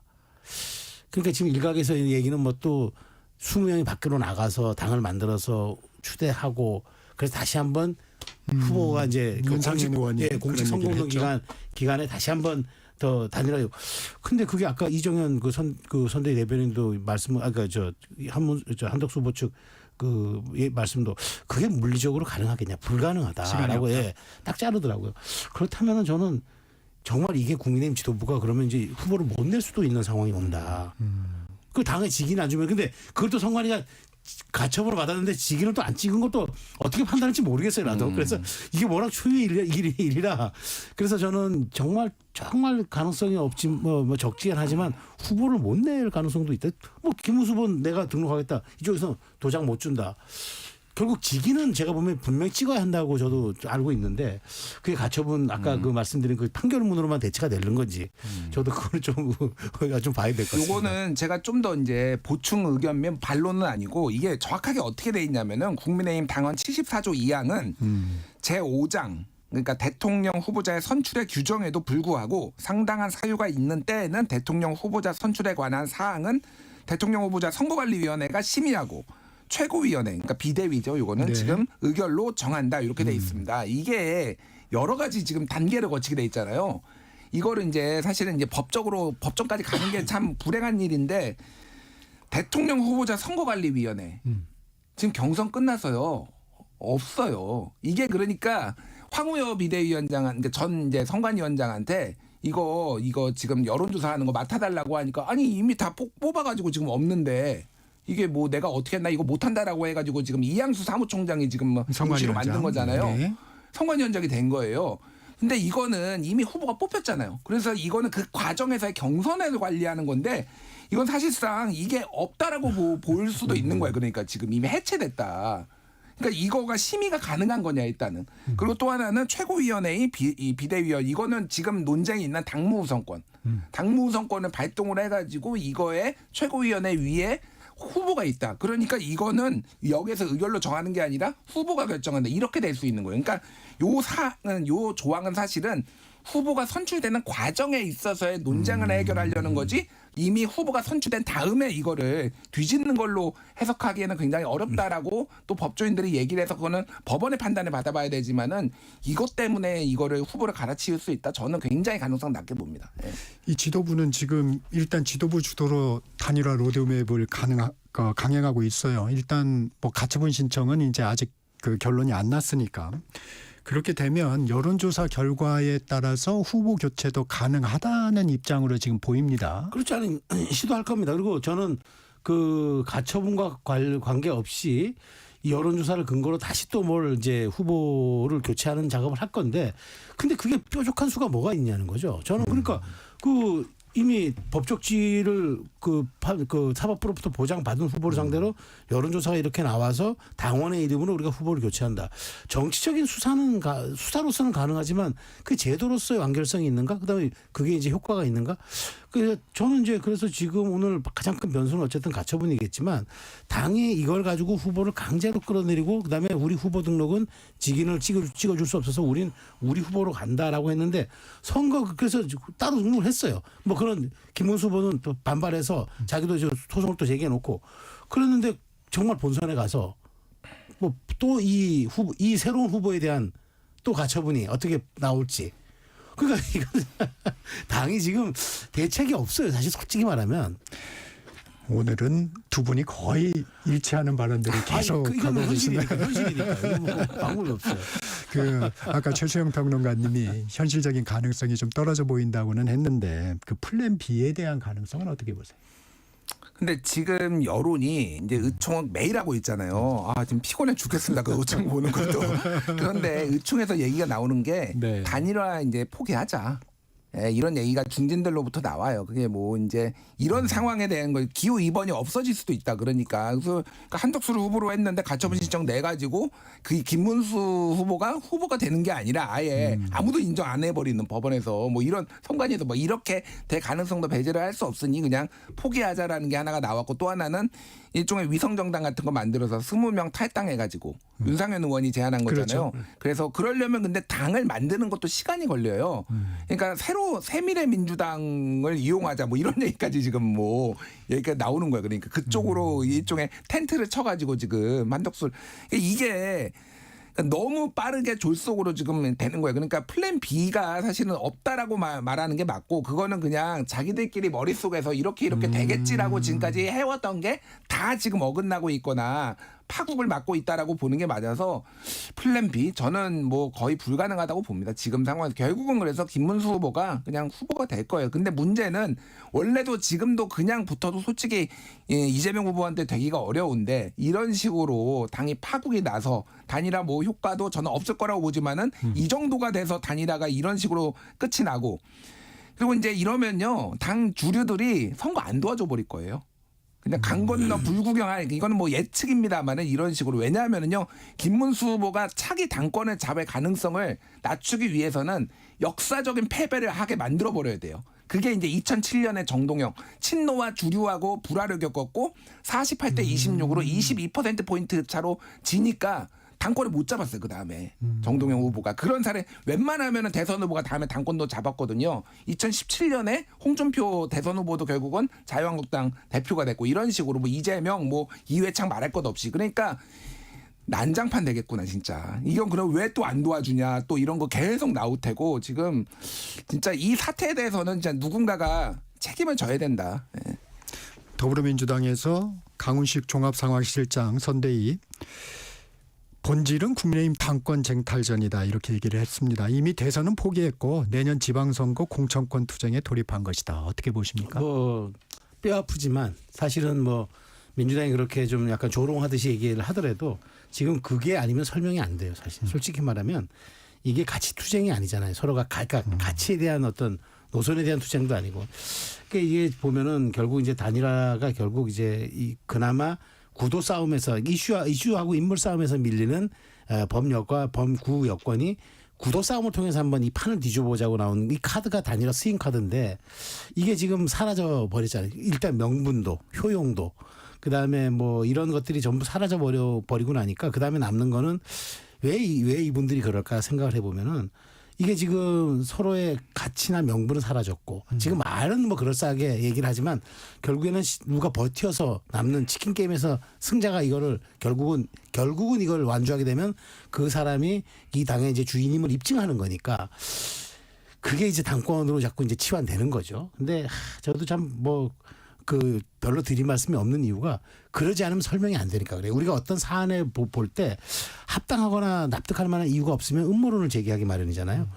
그러니까 저 이해가 안 되니까 당권 투쟁일 것이다라고 하는데 그게 아니라 그러면은 최소한 지금 여기에서 다시 대의 명분을 찾아서 이분들이 다시 뭔가 이 파국을 막을 수 있는 합리적 방안을 꺼내놔야 되는데 아마 그러지 못할 겁니다. 그렇다 보니까 지금 김준일 평론가가 말씀하신 대로 결국 이게 이번 대선이 굉장히 어려워지고 어떤 패배를 당하는가에 따라서 누구에게 유리하고 불리한가 이게 이제 어찌 보면 대선 판도에서 더 그 국민의힘을 바라보는 이제 그게 잣대가 돼버린 그러다 보니까 민주당에서는 저렇게 사실상 조롱에 가까운 얘기들을 하는 거죠. 김준일 평론가 얘기대로 지지율이 관건이 될 수가 있겠군요. 당권의 어떤 부분이 향보에 있어서는. 득표율. 득표율. 그렇습니다. 득표율이 관건이 되죠. 왜냐하면 냉정하게 보면은 결국은 패배 책임이 어느 정도인가가 중요하죠. 후보의 책임인가, 당의 책임인가. 이제 그게 나중에 이제 또 일종의 그 책임 패배에 대한 어떤 그 원인 분석으로 나타나겠지만 결국은 그걸로 그라운드 제로가 되면 리빌딩을 하는 과정에서 그걸로 명분을 정파 세력 간에서 찾을 테니까 그렇게 놓고 본다면 지금 국민의힘에서는 말하자면은 손살에 치고 그게 아니라고 얘기하고 우리는 본선에 집중하겠다고 얘기하지만 결국 그 기록적 참패로 기록될 경우에는 나타날 경우에는 여기에 대한 책임을 누가 져야 되냐는 분명히 공방이 나올 테고 거기에서는 이제 후 당권을 보는 그런 이제 지표가 나타나겠죠. 네, 정치와의 잠시 쉬었다 가겠습니다. 정책시사 2부 여기서 마치고요. 전하는 말씀 듣고 3부에서 뵙겠습니다.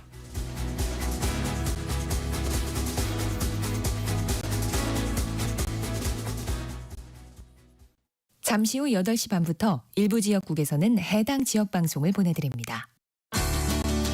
워렌 버핏은 가치 투자, 필립 피셔는 성장주 투자, 피터 린치는 장기 투자. 방법은 달라도 목표는 하나. 성기영의 경제쇼가 성공의 길로 안내합니다. 깊이 있게, 명쾌하게, 지금 이 시대 경제에 관한 모든 것을 알려드립니다. 평일 오후 4시 5분 성기영의 경제쇼와 함께하십시오.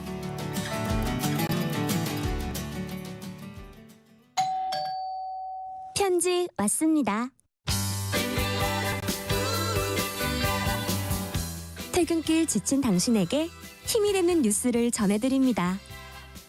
매일 저녁 5시 5분 당신과 함께 읽는 세상 이야기 KBS 1라디오 뉴스레터 K. 지금 시각은 8시 30분입니다. KBS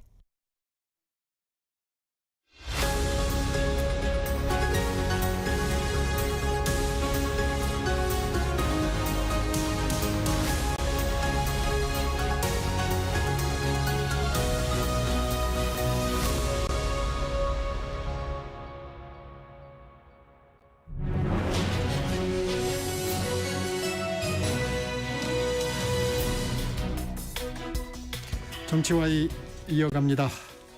김준일 평론가님. 예. 일단 시간은 김문수 후보의 편이라는데 공감하는 것 같습니다. 김문수 후보의 이번 대선 전략 방향 어떻게 보십니까? 사실 이제 뭐 전략이랄 게 있나 그 생각이 드는 게 너무 당내 문제가 시끄러우니까 사실 제대로 공약 발표도 지금 못 하고 있잖아요. 뭐 한덕수 후보도 급하게 그래가지고 무슨 뭐 AI 관련해서 이제 1호 공약 내고 그랬는데 이게 그러니까 굉장히 곤란해지게 어저께 저는 그 관훈클럽 초청 그 인터뷰 그 김문수 후보 인터뷰에서 굉장히 주의 깊게 본 게 하나가 있어요. 뭐라고 질문했냐면은 극우로 분류되는 정광훈 목사와 손잡고 자유통일당 창당했는데 이거 지금 너무 오른쪽으로 과거 얘기입니다만 이렇게 중도층 표심 끌어안기 어려운 거 아니냐 이렇게 물어보니까 국민의힘이 어떤 경우에는 광장 세력과 손을 잡을 필요가 있다. 제도권에 들어와 있지 않은 이 얘기를 했어요. 이게 두 가지 이유거든요. 하나는 뭐냐면은 본인 게 김문수 후보는요 가운데가 없었어요. 극조 아니면 극우였어요. 제가 보기엔 그렇습니다. 극조 아니면 극우로 이제 이렇게 했다는 분이에요.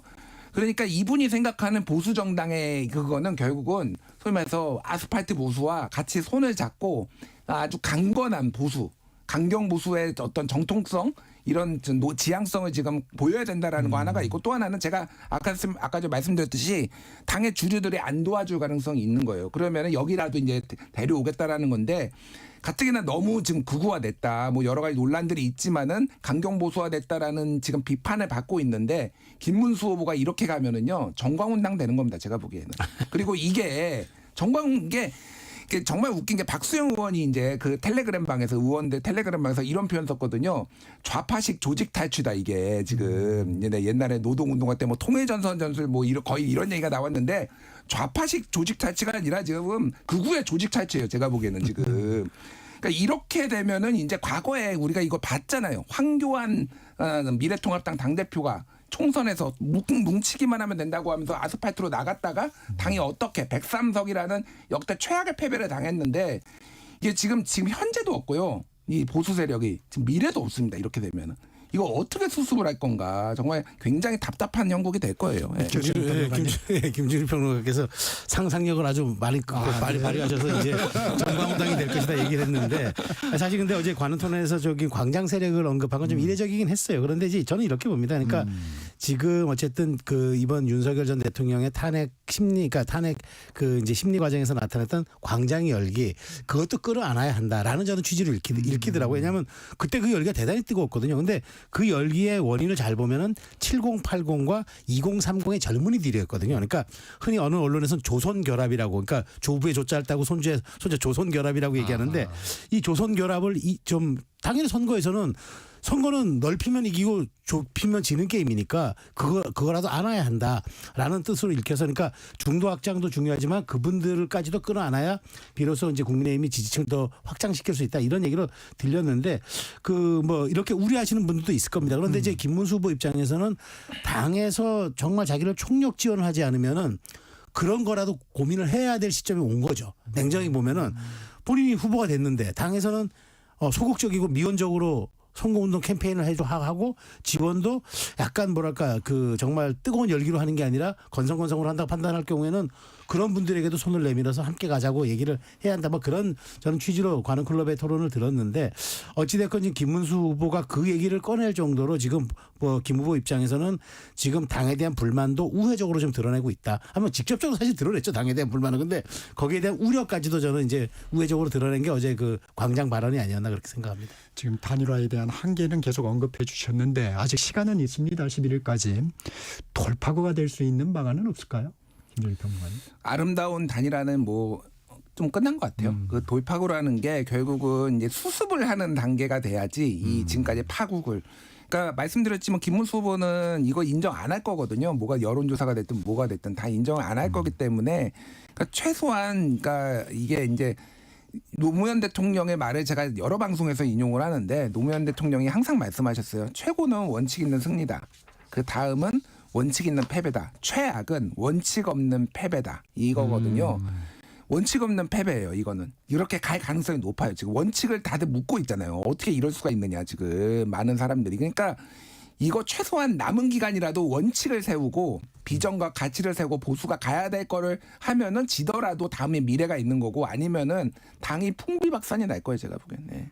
이 단일화가 실패한다면 김문수 후보가 경선 과정에서 계속 주장했던 반이재명 빅텐트는 사실상 물 건너가는 것으로 보이는데, 최수영 평론가님은 어떻게 보세요? 좀 돌파구가 없을까요? 돌파구가 쉽지 않아 보여요. 왜냐하면 지난번 어느 이제 보수 일간지 칼럼니스트가 이건 빅텐트가 아니고 이제 찢어진 텐트가 됐다고 이제 표현을 하더라고요. 그렇죠. 이제 이게 아름다운 단일화가 돼도 해볼까 말까 한 선거였는데, 이게 서로에게 반목과 갈등만을 남긴 단일화, 그다음에 각자 완주하는 단일화, 그다음에 국민의힘 입장에서는 화학적 결합이 안 되는 단일화, 이제는 뭐 사실상 이제 눈에 보이는 과정인데, 그렇다면은 저는 이제 뭐 빅텐트라는 그런 말, 또 그랜드 텐트, 이런 반 이재명 세력을 하나로 묶는, 이건 사실상 이제는 뭐 어려워졌다. 특히나 이제 이런 경우 가장 거기에 저는 핵심 키워드가 이준석 후보였다고 보는데, 이준석 후보 입장에서는 이제는 정말 합류할 수 있는 신락 같은 희망조차도 사라진 거죠. 왜냐하면 들어오려면 이준석 후보가 이 정말 말하자면 반이재명 그 연대에 들어오려고 그러면 첫 번째가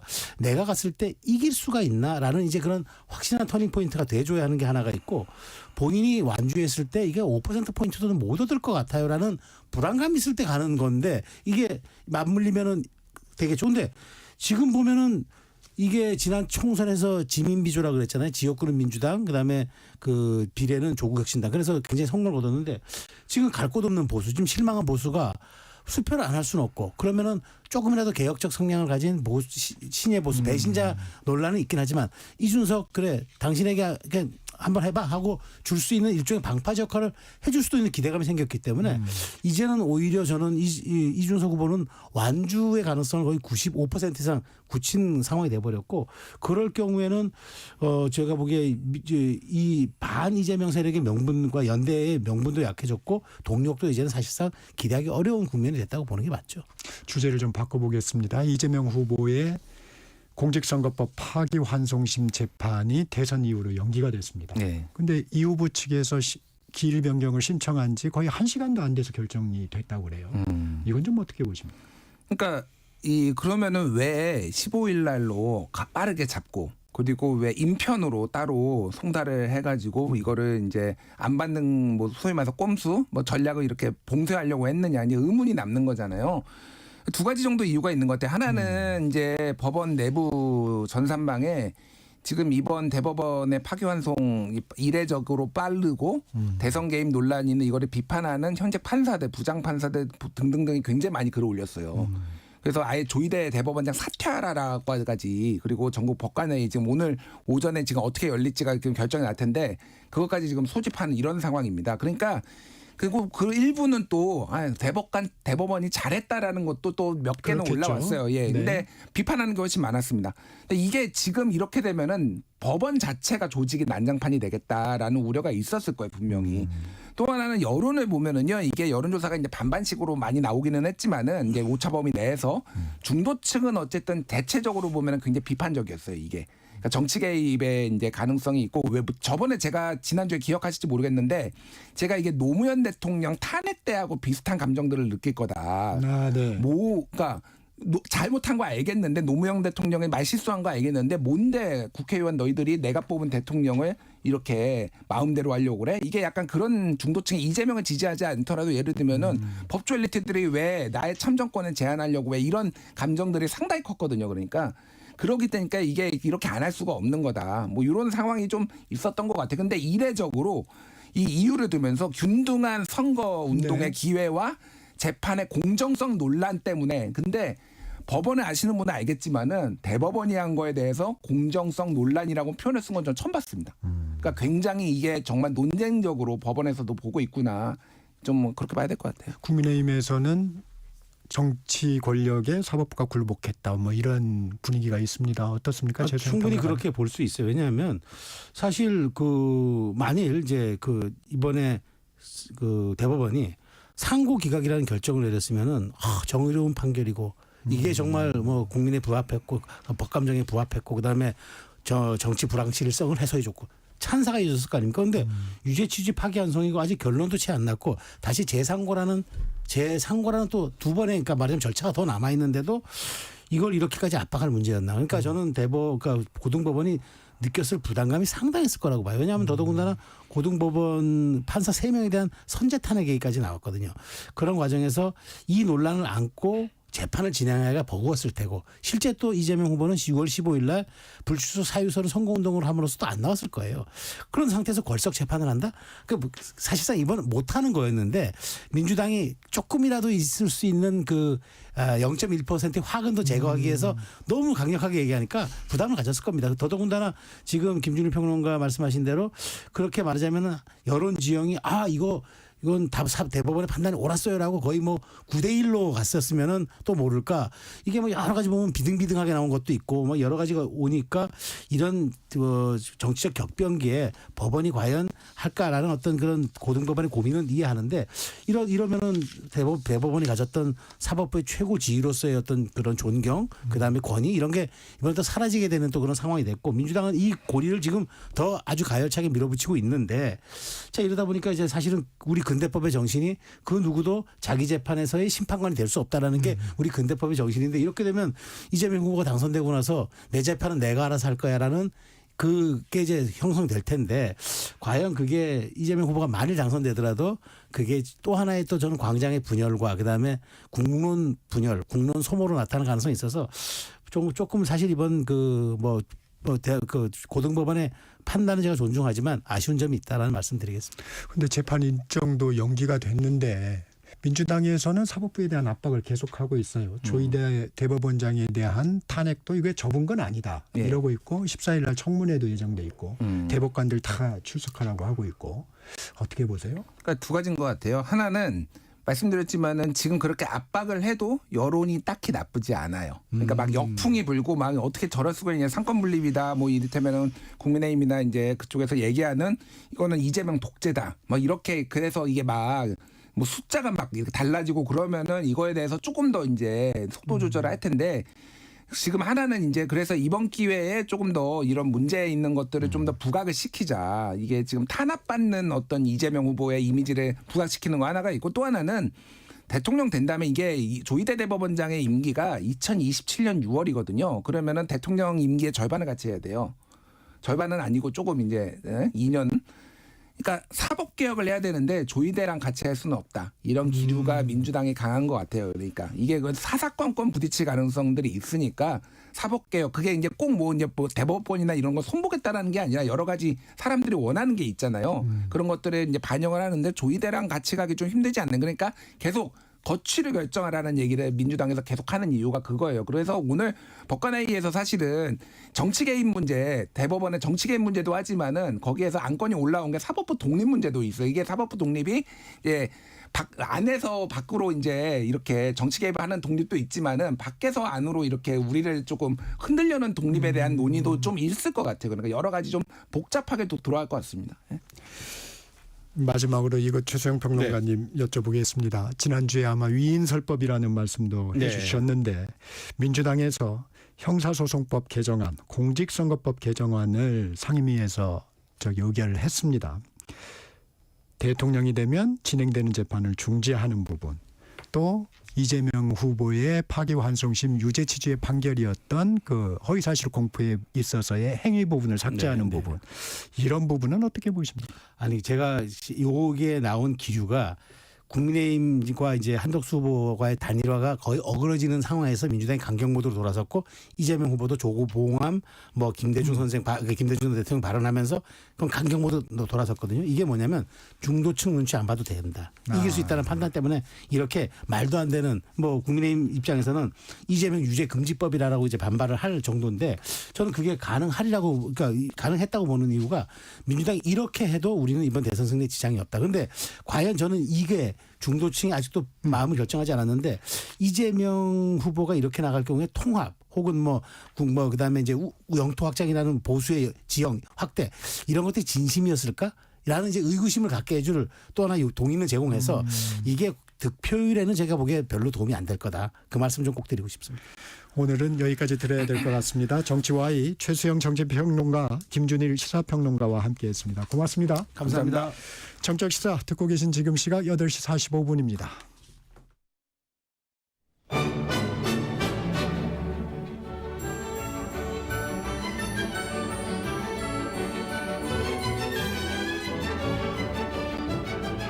KBS 1라디오 정통 시사 프로그램 정격시사, 정치자의 눈으로 질문하겠습니다.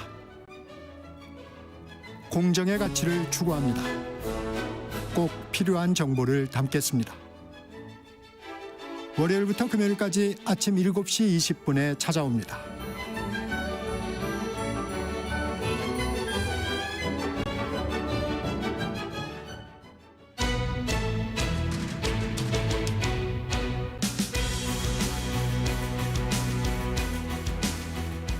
잊을만 하면 교제폭력 사건이 발생하고 있습니다. 지난해 4월 경남 거제에서도 교제폭력 사망 사건이 있었는데요. 오늘 사건 와이에서는 갈수록 심각해지는 교제폭력에 대해 자세히 들여다보겠습니다. 사건 스토리텔러 정진아 변호사 자리했습니다. 정 변호사님 안녕하세요. 네, 안녕하세요. 우선 지난해 4월 경남 거제에서 발생한 교제폭력 사망 사건을 살펴볼 텐데 어떤 사건이었는지부터 설명해 주시죠. 네, 지난해 4월 A씨가 전 여자친구의 자취방에 침입해서 자고 있던 여자친구의 몸에 올라타 머리와 얼굴 등을 마구 때리고 목을 조르는 등으로 폭행해서 숨지게 한 그런 사건입니다. 네. 두 사람은 한 2년 정도 교제를 하였는데요. 교제를 하는 중에도 A씨는 여러 차례 폭력을 일삼았고 여자친구와 헤어진 후에도 14차례에 걸쳐 전화를 걸고 이를 받아주지 않자 주거지를 찾아가기도 했던 것으로 알려져 있습니다. 이 사건으로 A씨는 상해치사, 스토킹, 주거침입 등의 혐의로 1심에서 12년을 선고받았습니다. 그리고 지금 항소심이 진행 중에 있었는데요. 검사가 20년을 구형을 했고요. 5월 21일 항소심 선고를 앞두고 있는 그런 사건입니다. 이 같은 교제폭력이 생각보다 많이 일어난다고 하는데 어느 정도 수준인가요? 네, 2023년을 기준으로 보면요. 교제폭력으로 검거된 피의자는 약 19,300명 정도 됩니다. 2020년에서는 한 8,900명 정도였던 것을 비교를 해보면 한 55% 정도가 증가한 셈이 됩니다. 범죄 유형으로는요. 폭행 상해가 약 68%로 가장 많았고 그다음은 체포 감금 협박이 약 9%, 또 성폭력이 약 3% 정도입니다. 2024년 상반기에는 경찰청에 접수된 교제폭력 신고 건수만 무려 4만 건에 이를 정도로 교제폭력은 매년 증가하는 추세를 보이고 있습니다. 또 최근 여성가족부가 발표한 2024년 여성폭력 실태조사에 의하면 뭐 헤어진 배우자나 전 연인 혹은 현재 연인 등 좀 친밀한 관계에서 폭력을 최소한 한 번 이상 당한 경험이 5명 중에 1명꼴로 나타나고 있는 것으로 이렇게 조사가 되었습니다. 네. 지난해 5월에는 전북 군산에서 교제 폭력에 견디지 못한 여성이 불을 질러서 남자친구를 죽게 하는 사건도 있었죠? 네, 그렇습니다. 말씀하셨다시피 지난 5월 전북 군산의 한 주택에서 여성 B 씨가 이불에 불을 붙여 불을 냈고요. 그 화재로 인해 B 씨의 남자친구가 사망을 했습니다. 그 당시 그 B 씨는 수사관에게 불이 꺼졌다면 내가 죽었을지 모른다라는 말을 했다고 알려져 있는데요. 이는 B 씨가 바로 교제폭력의 피해자였기 때문이었습니다. B 씨는 2019년부터 2024년까지 5년 동안 교제폭력에 시달려 왔는데요. 남자친구가 목에 흉기를 들이대거나 흉기로 머리를 때리거나 또 담배불로 B 씨의 몸을 지지는 등의 행동을 했다고 합니다. 남자친구가 B 씨의 집에 침입해 폭행한 혐의 징역 1년의 실형을 선고받았지만 출소 후에도 폭력은 계속되었습니다. 그러자 B 씨는 더 이상 도망칠 곳도 없고 도와줄 사람도 없다고 생각을 해서 자신이 살기 위해 자력구제의 방법으로 불을 질렀던 것으로 보입니다.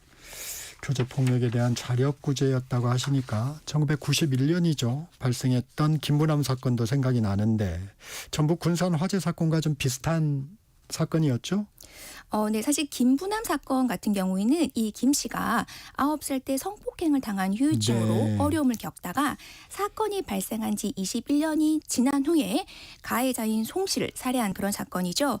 사실은 뭐 김부남 씨 사건은 교제폭력 사건은 아닙니다만 성격이 좀 다르군요. 성격 조금 다릅니다만 당시 성범죄가 친고죄였고 이미 공소시효가 지난 상황이라 법적으로 아무런 도움을 받을 수 없다는 것을 깨달은 김 씨가 가해자인 송 씨를 직접 살해하였다는 점에서는 일종의 자력구제를 하였고 이 부분에서는 전북 군산 화재와 비슷한 측면이 있습니다.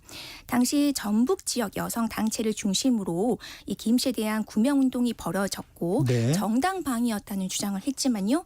인정되지는 않았습니다.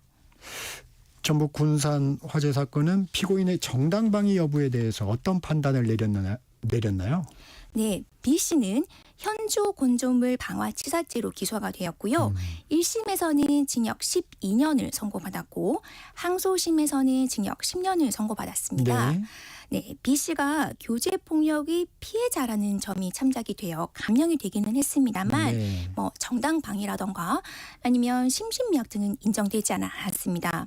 왜냐하면 당시 남자친구 B 씨가 잠이 들어 있었기 때문에 직접적인 어떤 폭행 상황은 아니었다. 그리고 남자친구를 살해하는 것만이 유일한 해결 방법은 아니었다라는 측면에서 정당방위는 인정이 되지 않았고요. 또 그 B 씨에게 뭐 매맞는 아내의 증후군이라거나 아니면 외상 후 스트레스로 의심할 만한 어떤 그런 사정이 보이지 않는다고 판단하여 사실 심신미약으로도 인정이 되지는 않았습니다. 이에 대해 전국 34개 여성단체 등이 군산교제폭력 정당방위 사건 공동대책위원회를 발족하고 B 씨의 구명을 위해 노력을 하고는 있습니다만 향후 어떻게 결과가 나올지는 좀 더 지켜봐야 할 것 같습니다. 이 정당방위가 인정되려면 어떤 요건이 좀 필요한가요? 네, 정당방위가 인정이 되려면 크게 3가지 요건이 필요합니다. 우선 현재의 부당한 침해가 있어야 하거든요. 그러니까 뭐 장래의 침해가 일어날지 모르는 경우라던가 아니면 이미 침해가 끝난 경우에는 해당이 되지 않습니다. 뭐 예를 들면 누군가로부터 뭐 한 대를 맞고 집에 왔는데 와서 생각해보니 너무 억울한 거죠. 그래서 뭐 다시 가서 그 사람을 또 한 대 뭐 때린다거나 그런 거는 절대 안 됩니다. 네. 그리고 두 번째로 자기 또는 타인의 법률상 보호되는 이익을 위한 것이어야 됩니다. 주로 아마 자신의 어떤 신체나 생명에 대한 어떤 그런 보호를 하기 위한 것이어야겠죠. 그래서 사실은 뭐 사회 정의를 위해서 내가 정당 방위를 한다라는 것은 인정이 되지는 않습니다. 네. 네. 불이한 상황을 보고 자기가 거기에 뭐 나선다든가 이런 부분은 좀 다르게 인정. 그렇죠. 만약에 네. 뭐 다른 제3자가 어떤 뭐 생명이나 어떤 신체의 위협을 받고 있는 상황이다. 네. 이런 거는 당연히 가능합니다. 네. 하지만 뭐 국가적인 어떤 뭐 이유에서라거나 어떤 그런 경우에서는 정당 방위는 인정이 되지는 않습니다. 그리고 마지막으로 상당성이 있어야 하는데요. 이 상당성은 사회상규에 비추어 보아 상당한 정도를 초과하지 않고 좀 당연시 되어야 한다라는 건데요. 좀 이거는 좀 실제 사례를 좀 살펴보면 새벽에 20대 남성이 집에 들어왔는데 50대 남성이 집을 뒤지고 있는 것을 발견을 합니다. 그래서 이 20대 남성이 이 50대 남성을 주먹으로 때리다가 빨래 건조대로도 마구 때리게 되죠. 그런데 이 50대 남성이 이 폭행으로 인해 뇌사 상태에 빠져서 사망을 한 사건이 있었는데요. 이 사건의 경우에는 상당성을 넘어선 과잉 방위로 보아서요. 20대 남성에게 폭행치사의 유죄 판결을 선고하기도 했습니다. 이 강제로 키스하려는 사람의 혀를 절단한 사건이 최근 재심이 결정됐다는데 이 정당 방위에 대해서 다시 한번 판단하겠다는 건가요? 일단은 그 말씀하신 그 사건은 1964년에 발생한 사건인데요. 자신을 성폭행하려는 남자의 혀를 깨물어서 약 1.5cm의 절단한 어떤 그런 사건이었고요. 중상해죄로 구속 기소가 되었던 사건인데요. 당시 성폭행에 저항한 정당 방위라고 주장을 했습니다만 징역 10개월에 집행유예 2년을 선고받은 사건입니다. 재심이 결정되었던 사유는 검사가 당시 불법 구금을 하고 자백을 강요하였다는 이유로 재심이 청구하고 결정이 되었습니다. 말씀하신 어떤 정당 방위 부분요. 아무래도 심리 과정에서 판단이 되어야 하지 않을까 생각이 됩니다. 뭐 참고로 2020년에 부산에서 비슷한 사건이 발생한 적이 있었거든요.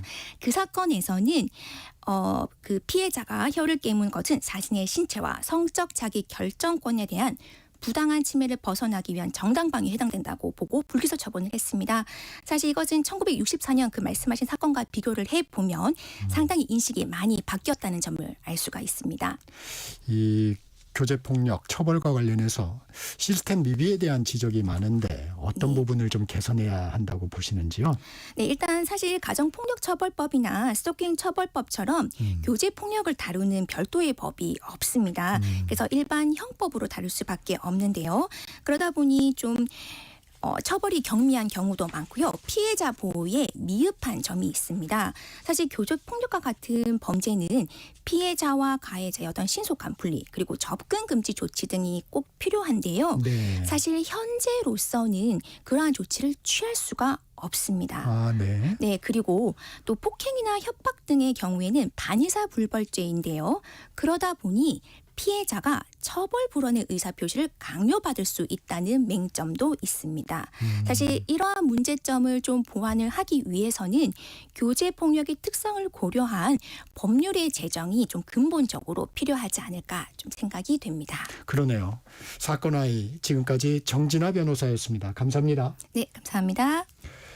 네, 기상특보 전해드립니다. 앞서 제주도 남부 중산간 지역에 이어 8시 20분부로 제주 동부 지역에도 호우경보가 발효됐습니다. 기상 상황 계속해서 확인하시고 피해가 발생하지 않도록 준비하시기 바랍니다. 네, 전격시사 오늘 순서 여기까지입니다. 주말 휴일 건강하게 보내시고 다음 주 월요일 7시 20분에 다시 뵙겠습니다. 진행의 KBS 기자 정창준이었습니다. 여러분 감사합니다.